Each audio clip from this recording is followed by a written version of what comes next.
هذا لانه المغرب راه عنده احتقان كبير. يعني ما يخفاكمش باللي المغاربه في هذه الايامات راهم بداو يتحركوا في مظاهرات، بداو يتحركوا في تحركات كذلك في مواقع التواصل الاجتماعي نظير القهر ونظير الجوع والتطبيع مع الكيان الصهيوني. كاين بعض الاشراف في المغاربه فعلا يهمهم انه هذا النظام المخزني يجب ان يتغير وبسرعه. ولهذا من بين عدم الرضا للمغاربه عن نظام المخزن ظهر هاشتاغ مانيش راضي. ولكن يعني باش نكونوا صراحه ونتكلموا مليح، اذا ذكر السيد الرئيس هذا الهاشتاغ هو لا يعني انه يقصد به ربما بعض الاطراف اللي هنا في الجزائر. وثاني باش نكونوا صراحه، الاخ جمال، الهاشتاغ هذا في الجزائر تاع مانيش راضي يعني تداوله يعني بعض النشطاء قليل بزاف في الجزائر، يعني ماهيش غالبيه كما راهم يسوقوا لها في الاعلام المعادي اللي راه في الخارج، ولا تسوق لها بعض الصفحات اللي هي داخله في هذه اللعبه تاع العداء ضد الجزائر.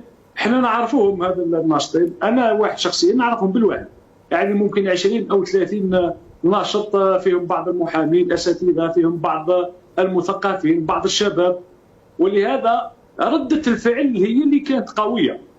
كي نتكلموا على رده الفعل تاع الجزائريين، وكما ورد في تقريركم ربما واحد الاتهام مبطن على ان الجزائريين ربما هذا راهم واقفين مع بلادهم، وفي وقت سابق ما كانوش مع بلادهم. ولهنا يعني واحد التحوير تاع افكار والتلاعب بالالفاظ اللي في الحق لا ينطلي على الجزائريين. لماذا؟ لانه فعلا الكلمات اللي قالها الرئيس تبون في لقائه مع الولاة يعني كلمات منتقاة من الحقيقه وليست ديماغوجيه. لماذا؟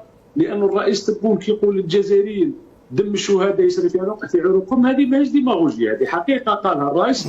وفعلا كانت ردة فعل قويه جدا، وظهر يعني في مواقع التواصل ملايين من الجزائريين اللي عبروا ليس يعني للجزائريين اللي ما همش راضيين، لا، لانه العمليه بدات في المغرب وبداوا يسوقوا لها، حتى ان بعض المزارع الالكترونيه المعروفه بمثل هذا التآمر على الدول من خلال الهجوم السبراني او من خلال مواقع التواصل الاجتماعي في كيفيه